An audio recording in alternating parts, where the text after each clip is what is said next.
નમસ્કાર, હું કરણ જોશી। મિત્રો, સનાતન ધર્મમાં મહા મહિનાનું અનેરું મહત્વ છે। આ મહિનામાં ઘણા તહેવારો આવે છે, જેમ કે માઘ નવરાત્રિ, ગણેશ જયંતી, વસંત પંચમી, શ્રી વિશ્વકર્મા જયંતી, જલારામ બાપાની પુણ્યતિથિ, મહાશિવરાત્રિ વગેરે। આમાં વસંત પંચમીનું ખૂબ જ મહત્વ છે। આ દિવસ જ્ઞાનની દેવી માતા સરસ્વતીને સમર્પિત છે, કેમ કે આ જ દિવસે માતા સરસ્વતીનું પ્રાગટ્ય થયું હતું। આ દિવસોમાં વસંત ઋતુની પણ શરૂઆત થતી હોય છે। પ્રકૃતિ એના 16 કલાએ ખીલેલી હોય છે। હર વર્ષે મહાસુદ પાંચમને દેશભરમાં ધામધૂમથી મનાવવામાં આવે છે।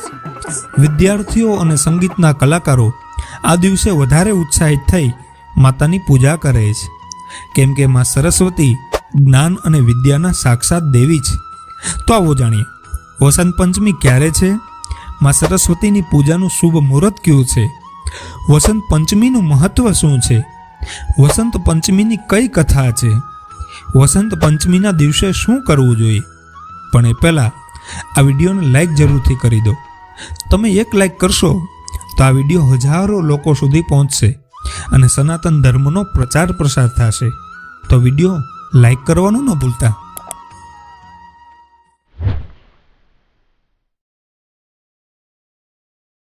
વસંત પંચમી મહા મહિનાની શુક્લ પાંચમના દિવસે મનાવવામાં આવે છે। આ વખતે શુક્લ પાંચમનો ક્ષય થાય છે, પણ એવું નથી કે પાંચમની તિથિ હોય જ નહીં।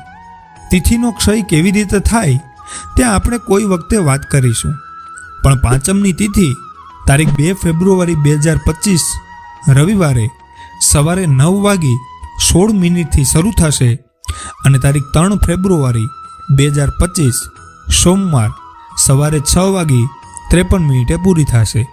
આમ વસંત પંચમી તારીખ 2 ફેબ્રુઆરી રવિવારે મનાવવામાં આવશે। માતા સરસ્વતીની પૂજાનું શુભ મુહૂર્ત રવિવારે સવારે 8:49 બપોરે 1 વાગ્યા સુધી સારું છે। સવારના આ 3 ચોઘડિયા ખૂબ જ સારા છે, પણ તેમાંનું લાભ ચોઘડિયું ઉત્તમ છે। માટે સરસ્વતી માતાની પૂજા કરવા માટે કે કોઈ નવી વસ્તુની ખરીદી કરવા માટે અથવા તો મકાન બનાવવા માટે આ સમય શ્રેષ્ઠ છે।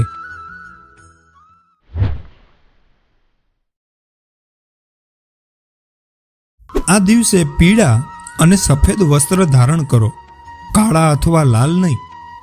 આ પછી ઉત્તર દિશા તરફ મુખ રાખી પૂજાની શરૂઆત કરો। સરસ્વતી માતાની મૂર્તિ અથવા તો તેની છબી સામે રાખો।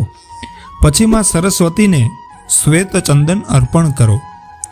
માતાને પીળા અને સફેદ ફૂલ જમણા હાથે અર્પણ કરો। પ્રસાદમાં મિશ્રી, દહીં અને કેસર મિશ્રિત ખીર અર્પિત કરો।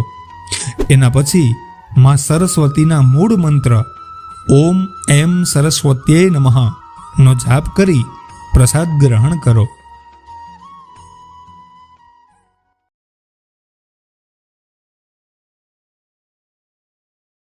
એકાગ્રતાની સમસ્યા છે તો રોજ સવારે સરસ્વતી વંદના કરવી જોઈએ। વિદ્યાર્થીઓ માટે આ ખાસ જરૂરી છે।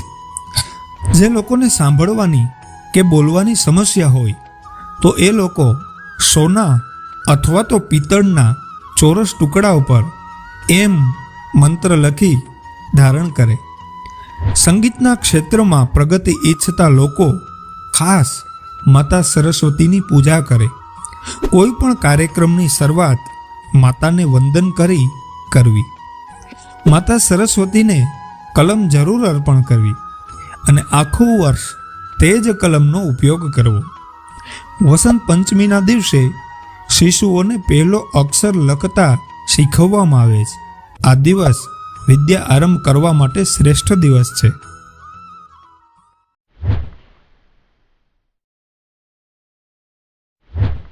વસંત પંચમીનો પર્વ જ્ઞાનની દેવી માતા સરસ્વતીના જન્મદિવસના રૂપમાં મનાવવામાં આવે છે।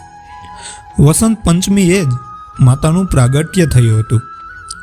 જ્યારે બ્રહ્માજી સમસ્ત સૃષ્ટિની રચના કરી રહ્યા હતા ત્યારે સમસ્ત જીવોની રચના કર્યા પછી પણ વાતાવરણ શાંત હતું, એટલે બ્રહ્માજીએ ભગવાન વિષ્ણુની આજ્ઞા લઈ પોતાના કમંડળમાંથી પૃથ્વી પર થોડુંક જળ છાંટ્યું.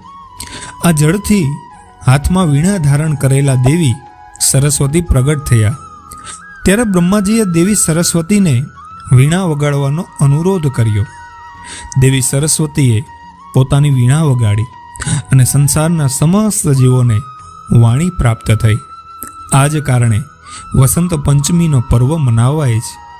વસંત પંચમી મનાવવા પાછળ હજુ પણ એક કારણ છે. આપણા વર્ષને 6 ઋતુમાં વિભાજિત કરવામાં આવ્યું છે, જેમાં વસંત ઋતુ, ગ્રીષ્મ ઋતુ, વર્ષા ઋતુ, શરદ ઋતુ, હેમંત ઋતુ અને શિશિર ઋતુ. આ બધામાં વસંત ઋતુને બધી ઋતુઓનો રાજા માનવામાં આવે છે. વસંત પંચમી એ વસંત ઋતુનો 5મો દિવસ છે. વસંત ઋતુમાં પ્રકૃતિ પોતાના સુંદર રૂપને બતાવે છે. નવા પાક ઉતરતા હોય છે. ખેતરો સરસવના પીળા ફૂલથી ભરેલા હોય છે. વૃક્ષોમાં નવા બોર આવતા હોય છે. ગુલાબી ઠંડી આખા વાતાવરણને આનંદમય બનાવી દે છે. આ સમય ન કેવળ મનુષ્યમાં પણ પશુ પક્ષીઓમાં પણ નવી ઉર્જાનો સંચાર કરે છે. આપ સૌને વસંત પંચમીની ખૂબ જ શુભકામનાઓ. આ વિડીયોને લાઈક કરવાનું ન ભૂલશો.